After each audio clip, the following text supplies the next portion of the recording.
take a roll call. Bill Krieger. Here. Okay. Jameson Lennon. Here. Jean Silla. Yes, I'm on Zoom.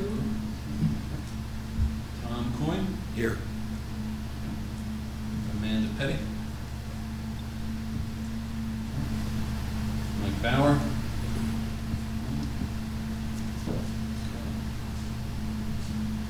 Chad Dixon. Here. Ron Daniels. Yep. And Lori Getz. Yes, here. Part of the command. You were on the list already. Okay, so yeah, so first item on the agenda is introduction of our new member, Amanda Petty. Unfortunately, she's not on the call yet. Maybe she'll join at some point. Get familiar with the project here. All right. On to the second item here is the approval of the July 22nd, 2021 status meeting number 4 minutes. Do you have any comments from the committee on those minutes? If I could just say one thing for the record, there was a transcript. It's on file with the Township of the public hearing that was held for that meeting on July 22nd of 2021.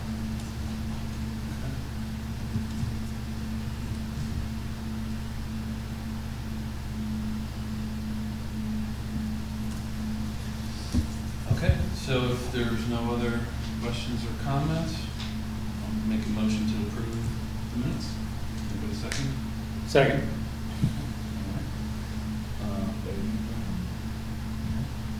All in favor? Aye. Three. Aye. Jeannie on the phone? Kurt? Yes, I'm on the phone. Okay. So, Did you vote to approve the minutes? Yes, I approve. got everybody. So minutes are approved for meeting number 4. Okay. So next on the agenda here is the draft land use assumption report. Our team of McMahon is going to discuss the draft land use assumption report. And after that, we'll answer any questions. See if there's any questions of the committee, and if the public comes in during that time, we'll see if they have any input. Before Rob starts his presentation, just as a quick, I guess, update, we had our meeting back on July 22nd of 2021, which the committee conducted a public hearing at that time for the draft land use assumptions report that Rob's office had prepared. The committee had made a recommendation to the Board of Supervisors for approval. However, that was not acted on because the township reappointed the Traffic Impact Fee Advisory Committee and restarted the 18-month clock for the process of completing the study and adopting the ordinance. So after consultation with the township solicitor, since we did restart that 18-month clock, we felt it was best to make some minor revisions, which Rob will review with the draft, and then have another public hearing with the committee so you can make another recommendation if you wish for the board to approve the revised land use assumptions report. So with that, I'll turn things over to Rob to present the draft that was circulated to the committee recently. Thanks, Chad.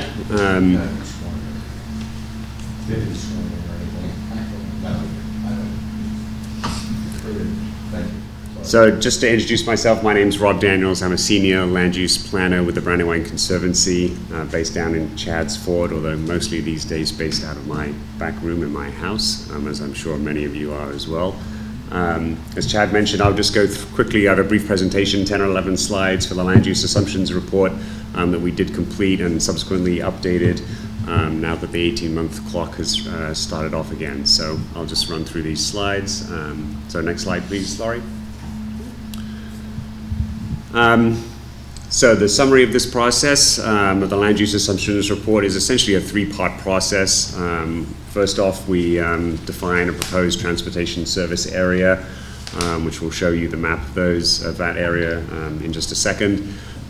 We also review land use, current land use in the township and the transportation service area, as well as look at population trends. And then the sort of meat of the land use assumptions report, I guess, is to perform a build-out analysis, which looks at what we might expect in development in the next 10 years within the township, based upon current zoning that's on file with the township. Next slide, please, Laurie. This map on the screen now shows the transportation service area as defined for this particular study. Act 209, which this study falls under, requires that the transportation service area be less than 7 square miles. To develop this service area, we removed water bodies, protected lands, residential areas associated with homeowners associations, floodplains, and the land surrounding the reservoir that's owned by the water company, which resulted in a transportation service area of 6.67 square miles. So under the 7-mile requirement for the Act 209 process. The orange dots that you see on the map are the proposed study intersections for the next stage of this process, which I believe Chad will be talking about a little bit later on this evening. Next slide, please, Laurie, thanks. This map here shows the existing land use, or at least the existing land use for the most recent data that we have, which is for 2015 for the township. Specifically within the transportation service area, the bluish areas are residential areas. The yellows and greens are agricultural, recreational, and woodland areas. And essentially the transportation service area is primarily residential with areas of woodlands and agriculture. Those are the most dominant land uses within the transportation service area.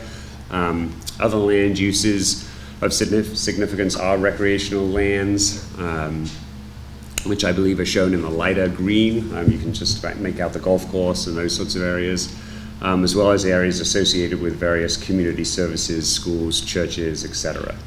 Those are shown in the purple areas. As with most of Chester County municipalities, these dominant land uses have changed significantly over the last 30 years, which has seen an increase in land occupied by residential use at the loss of agricultural and natural areas. Since 1995, Schuylkill Township has seen residential land use increase from about 1/3 of the township to around 44% today.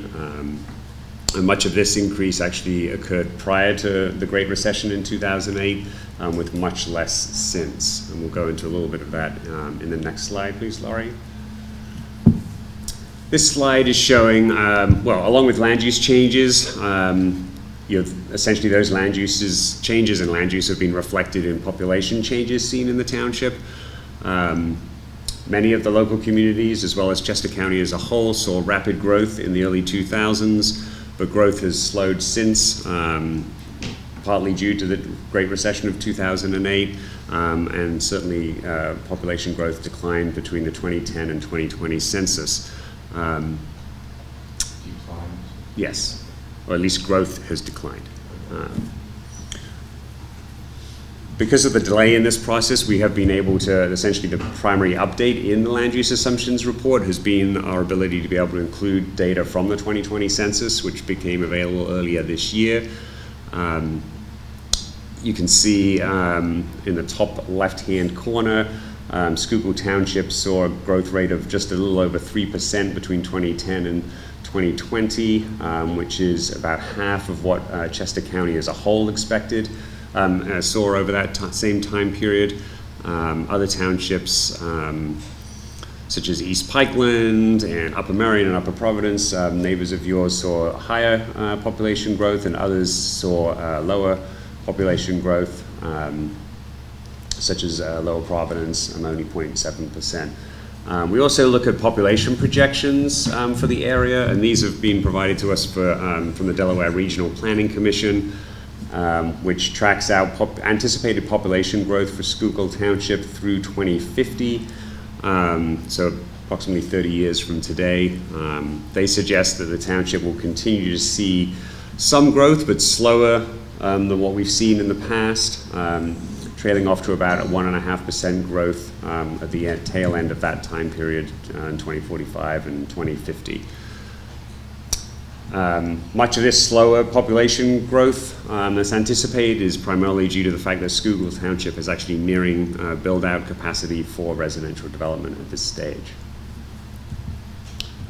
So next slide. So the primary focus of the land use assumptions report is to look at a build-out analysis for Schuylkill Township. And what is a build-out analysis? It essentially uses existing zoning to calculate the potential for residential and non-residential development and redevelopment within that defined transportation service area. So we are only looking within that 6.67 square miles of Schuylkill Township. It doesn't necessarily consider what type of development people might like to see, but what is permitted through current zoning. It also takes into consideration the environmental protections that are embedded within the zoning ordinance, and it also includes a lot of assumptions, which I'll get to on the next slide, to help us with our calculations. It is primarily a GIS analysis. Does not include field surveys or those sorts of things. It is a mapping exercise, but also using the zoning ordinance as a basis of analysis. Next slide, please, Laura. So within the build-out analysis, the assumptions that we do and methodologies that we approach this process with is that obviously we've removed any protected open space within that transportation service area from the analysis, as well as any development that was approved prior to this committee being formed. But it also does look at potential redevelopment opportunities within the transportation service area, and these were provided in consultation with township staff. At that point, we conduct an aerial inspection of the township, looking at vacant or undeveloped lots to identify within each zoning district which parcels could potentially see development in the next 10 years. But we do make sure to include and take into consideration the natural resource protection provisions that are included in the zoning ordinance where those are applicable. And we also subtract 10% for the use of road right-of-ways within residential development to make sure that we're including areas within development for roads, sidewalks, those sorts of things. It does only assume by right uses. We do not take into consideration anything that may be an option through a conditional use application. It also uses, where applicable, the conservation overlay district that's within the township's zoning ordinance, and it assumes sewer and water is available on those lots, and it assumes a maximum yield, so minimum lot sizes, and in the case of commercial development, maximum building coverage within those within those lots that were identified. So the next slide, Laurie. This shows a map of the transportation service area for Schuylkill Township, which is outlined in the red and sort of highlighted as opposed to the areas that are somewhat shaded out, and just shows the different zoning districts within that transportation service area. The yellow and pink are primarily the residential areas, while the other colors are some of the service areas and commercial areas within the township.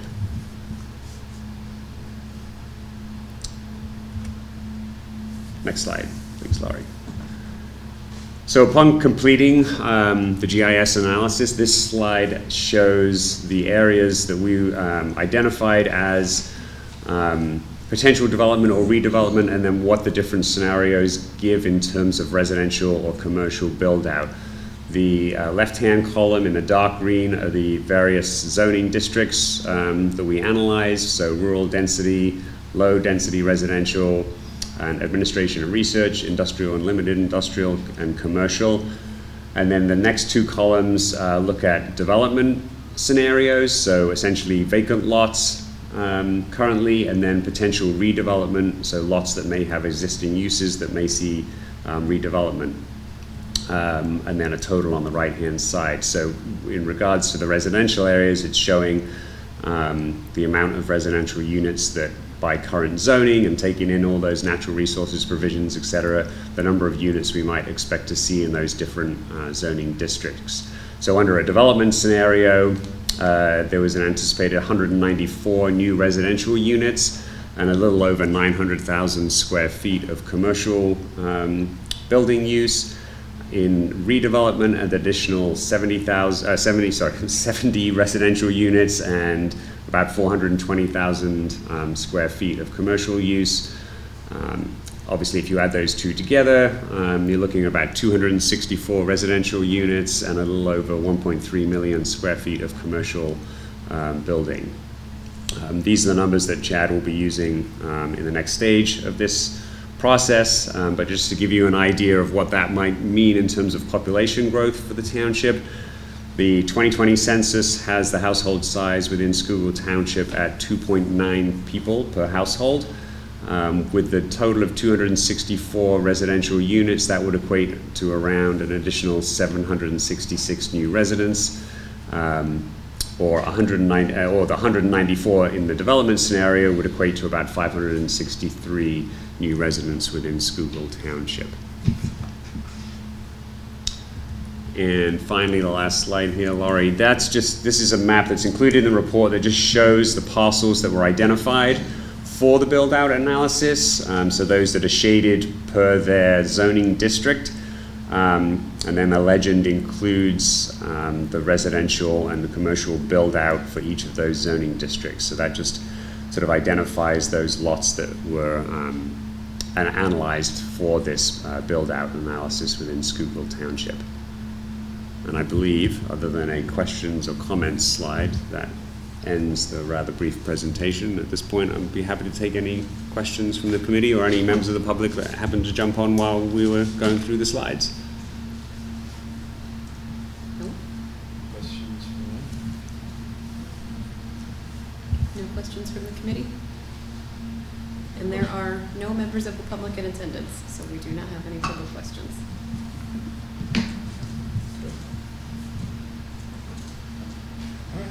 So if there's no questions from the committee, obviously none from the public, I'll go ahead and make a motion to recommend approval of the draft land use assumptions report for the Board of Supervisors.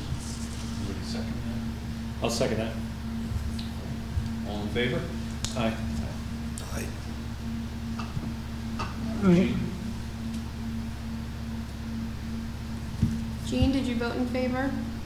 Yes, I did. I'm sorry. Aye. I didn't speak loud enough. Okay, Thank you. great. So I guess we will go ahead and approve the recommendation to the Board of Supervisors.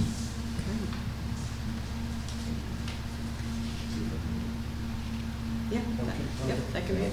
Yeah, we can close the public hearing. Okay, thank you.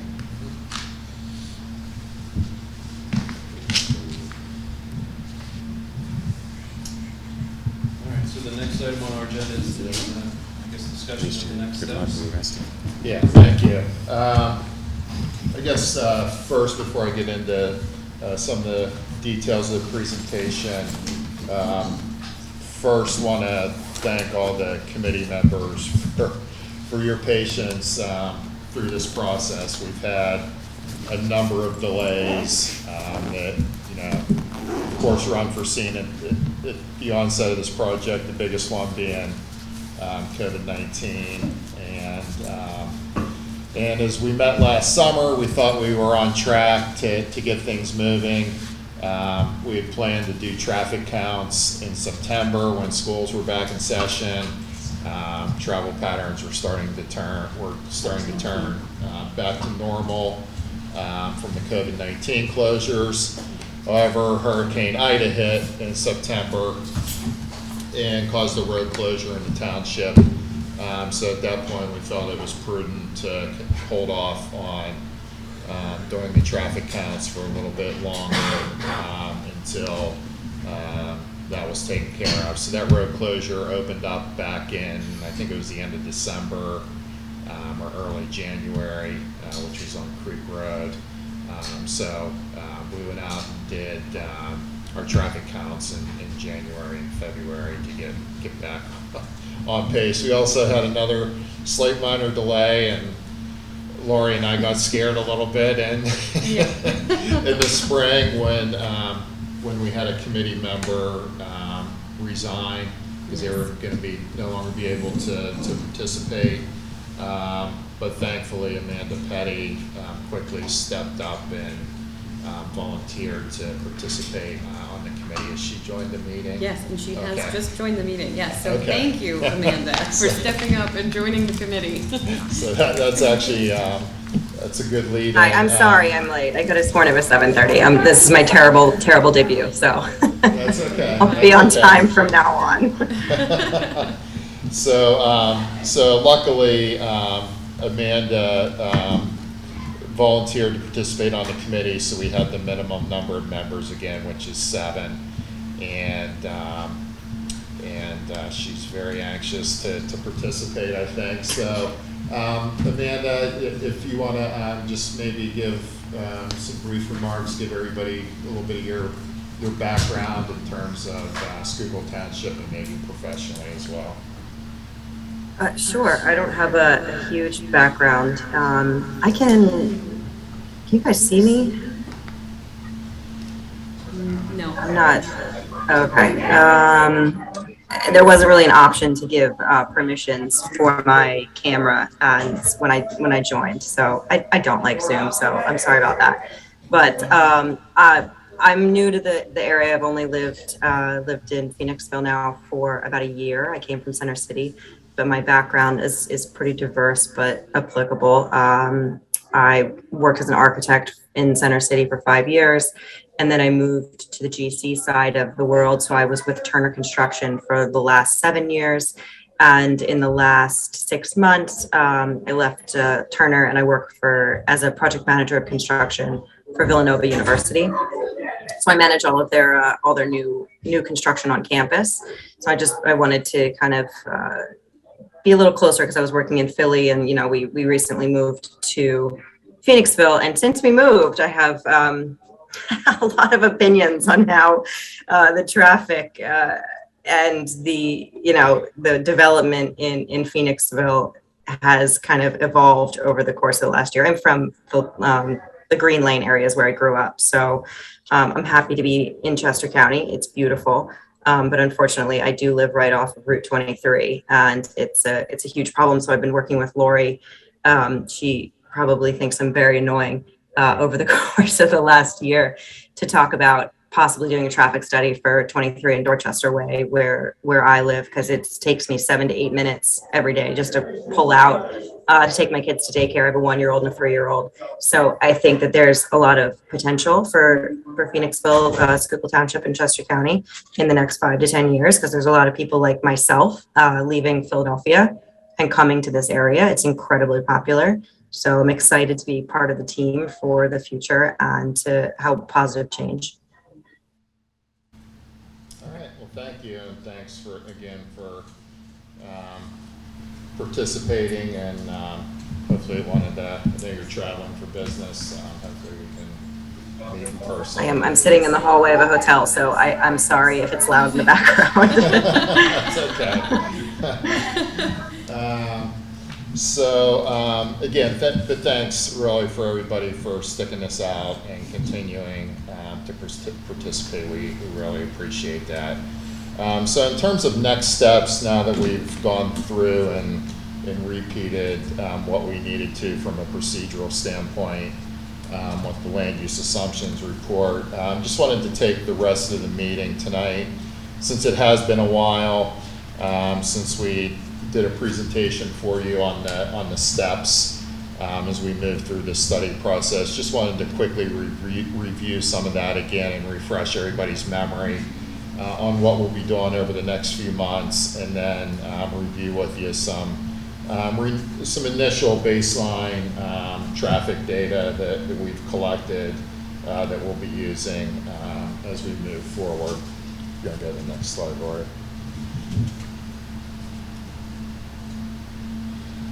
So this was our agenda for this evening. We're down to number 4 now, next steps in the completion of the roadway sufficiency analysis, which is the next report that we'll be completing. You can go to the next step, Lori. So these are the primary steps in the process. We've done the first 2. We're at the roadway sufficiency analysis, which we'll be working on over the next 2 to 3 months. The next report after that will be the transportation capital improvements plan, and then we'll culminate everything with the adoption of the ordinance at the end of this year or early 2023. So this slide here just shows a little more detail on the process. Rob, through the land use assumptions report, completed the build-out analysis, which he projected the types and amount of development that may occur over the next 10-year period. As part of the roadway sufficiency analysis now, we'll go through and do detailed analysis of what the impacts could be of that new development. And the roadway sufficiency analysis is broken into 3 parts, which I'll get to here in a couple moments. And then after that, the transportation and capital improvements plan will take the traffic improvements identified in the roadway sufficiency analysis and assign costs to those, which will allow us to calculate what the per trip fee would be that would be assessed to new development.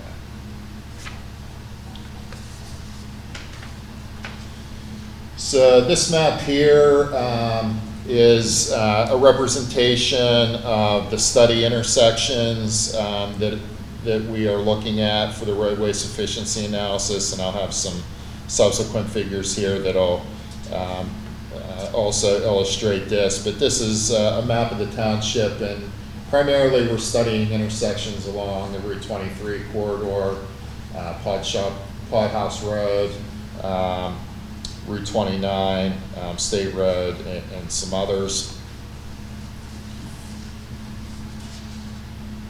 In terms of the roadway sufficiency analysis, as I mentioned, there's 3 main parts to this, where we go through and we evaluate different traffic conditions.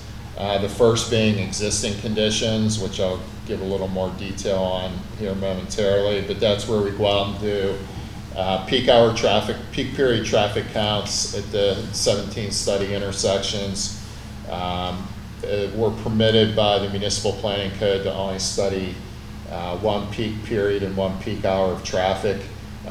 We study the weekday afternoon peak period because that is typically what sees the highest traffic volumes during the course of the day.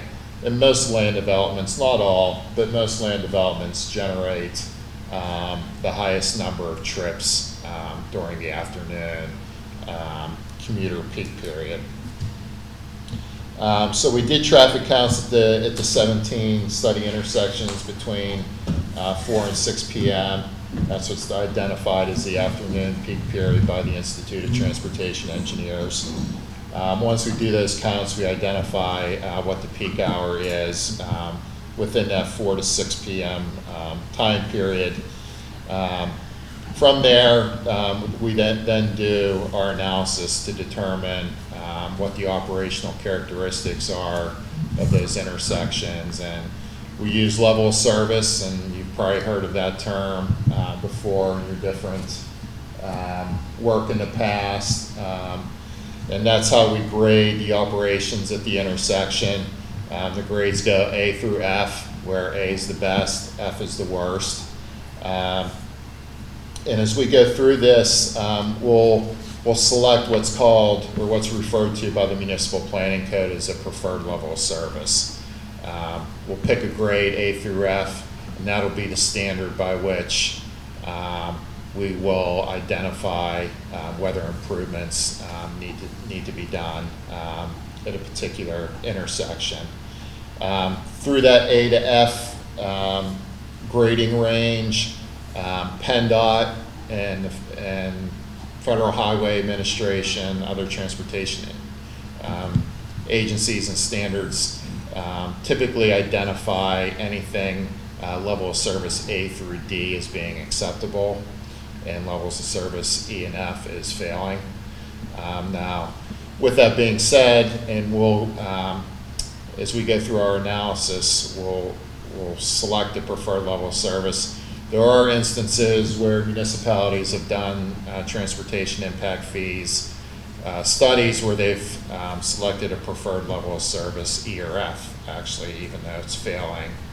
And that's because in some communities where you already have a very heavy traffic load, what may more than what's I think is present in Schuylkill Township right now, it's actually beneficial to select an E or an F, because then that allows most of the improvements that are required by new development to fall in the future condition that can be funded with impact fees. So we'll get into that discussion and that detail more at our next meeting. But we studied 3 conditions as part of the roadway sufficiency analysis, one being existing. Then we'll go 10 years out. This is often referred to as the future pass-through condition.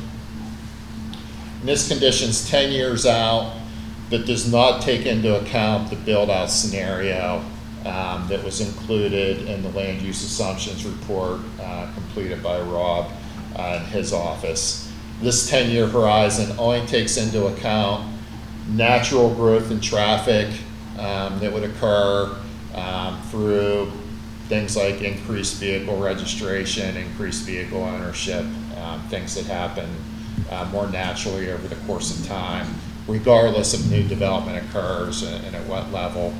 It also takes into account development that happens is happening in surrounding townships. The guidelines in the municipal planning code, once we do the analysis, we're not allowed to account for development from adjacent municipalities in the 3rd condition, which is where the impact fees are determined. So the 3rd condition we evaluate then is the future development condition, where we take the build-out scenario from the land use assumptions report, we add that on top of the existing volumes and the volumes from the 10-year horizon without development to come up with another set of traffic volumes. And through each one of these 3 conditions, we do the level of service analysis and identify improvements that would be needed at the study intersections for each one of those conditions.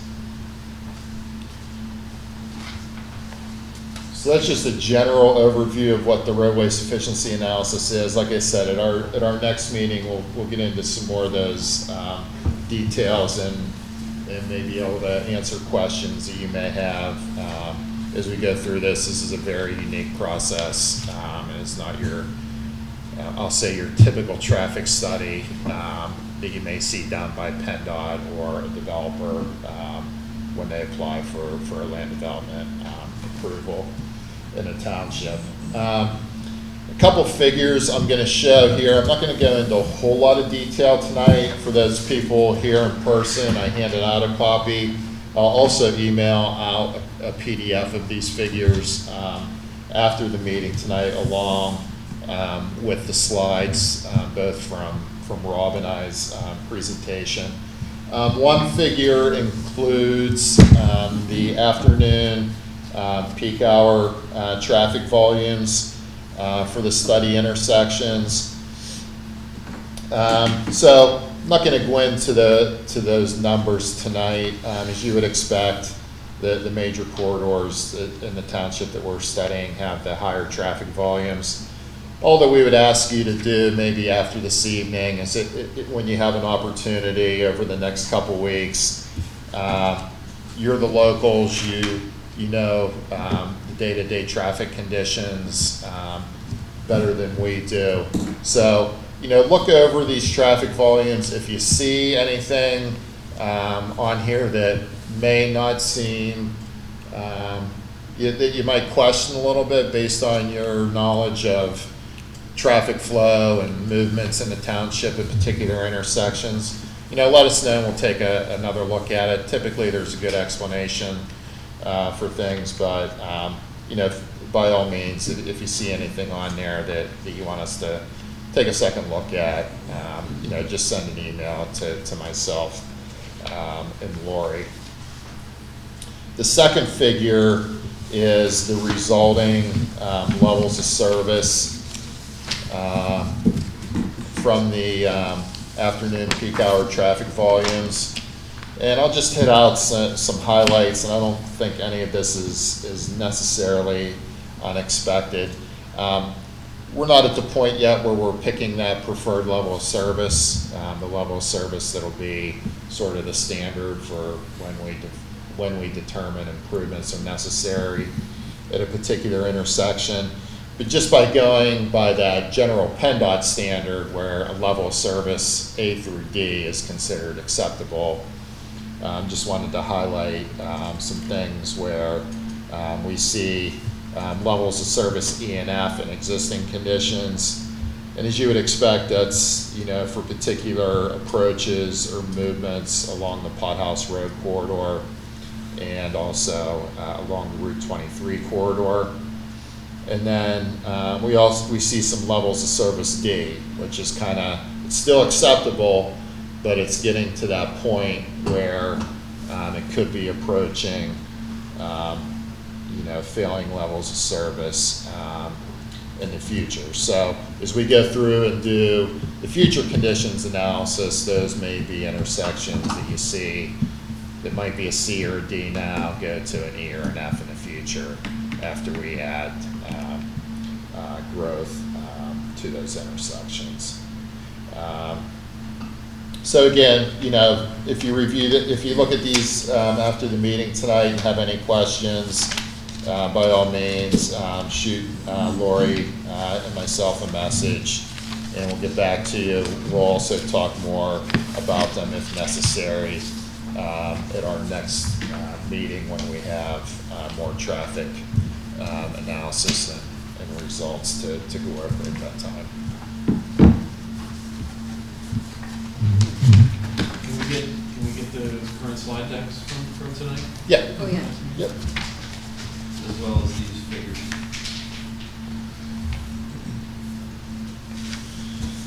Okay, our schedule moving forward.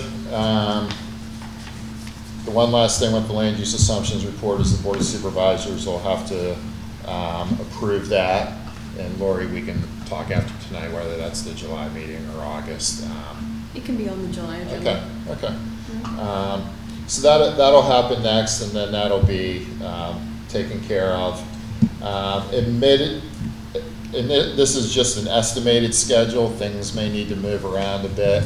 But in the area of mid-August, and I know we're in the summer and we're getting into vacation times now for folks, we were hoping around mid-August to have our next meeting where we could present our future conditions, traffic analysis, those two conditions in the future 10 years out. Right around mid-October, we would circulate a draft roadway sufficiency analysis and capital improvements plan to the committee for review. We can also have a meeting if needed when we circulate that draft. We don't want to be too taxing on everybody's schedules, and particularly in light of how long you guys have been trapped in this process. We want to be respectful of everybody's time. So right around mid-October, we would circulate a draft of the roadway sufficiency analysis and capital improvements plan and have a meeting if necessary. We would target November to have a public hearing for the capital improvements plan.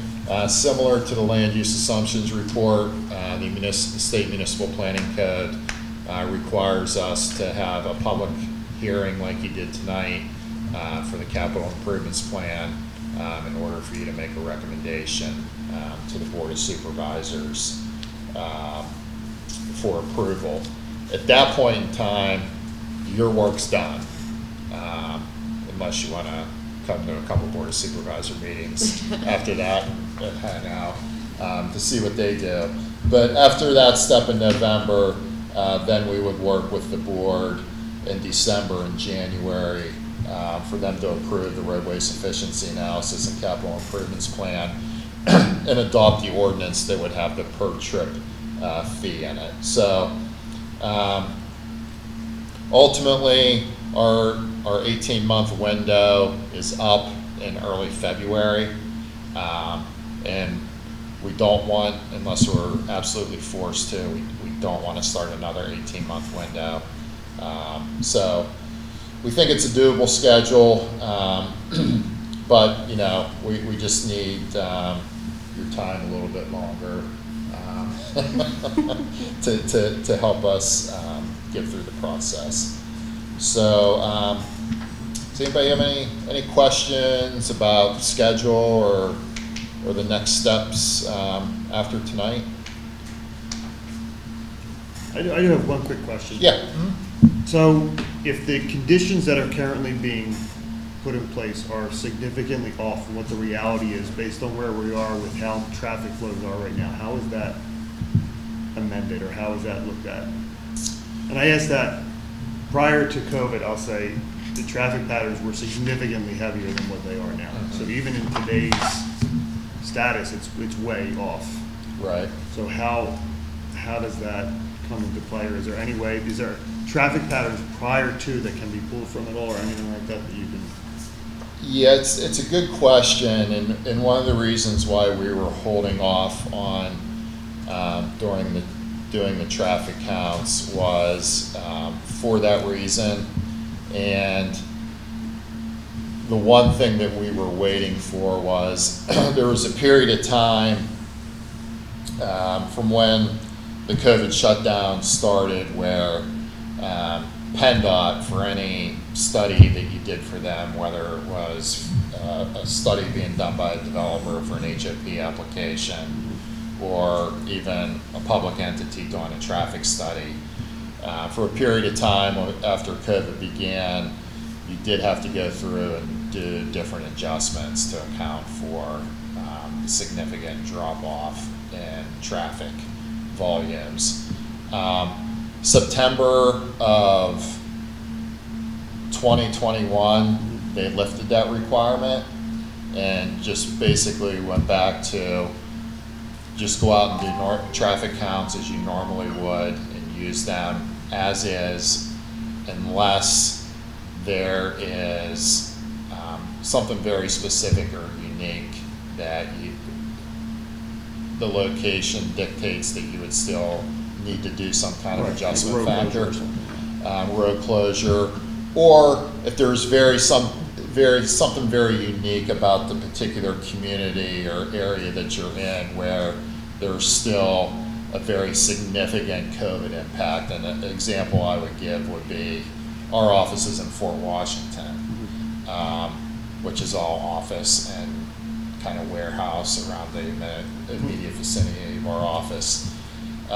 It took that area longer to come back just because it was just a high concentration of office uses within that area. It took longer to come back. So, you know, we wanted to, because this is a legal process in terms of resulting in an ordinance that has to be enforced.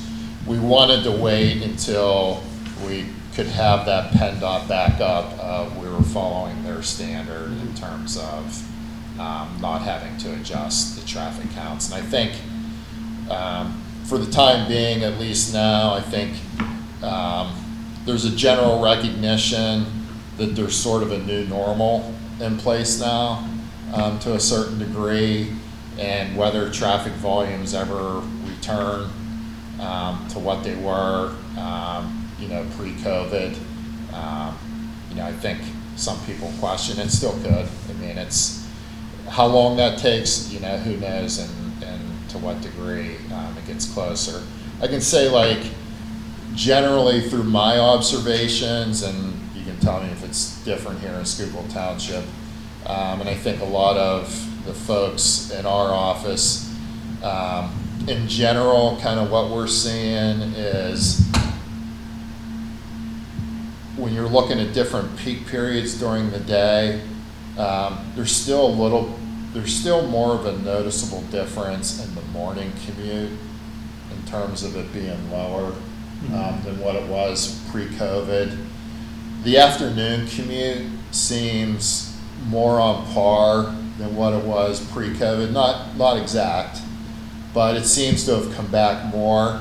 And it may not be because of what it was pre-COVID, where it's people going back and forth from work. It's people making different trips now during that 4 to 6 time period than what they were pre-COVID. But those, just like I said, in general, from what we see, it seems like the afternoon peak volumes have come back closer to pre-COVID levels than the morning have. What day of the week did you do it? I can't recall offhand. We typically do it between, we do it Tuesday, Wednesday, or Thursday. So we're not catching the drop off on Monday or Friday. Okay. Any other questions?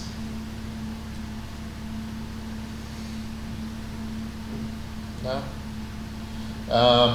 Since there was a couple folks that couldn't make it tonight, we can send out is there any, for the people that are attending tonight, is there any times in August that are absolutely bad for people you know you're not going to be available?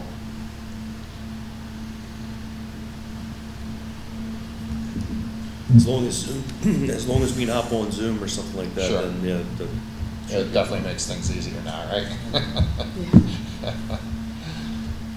Okay, well, we'll do what we've done in the past and send out a doodle poll Yeah. and see what people's availability are.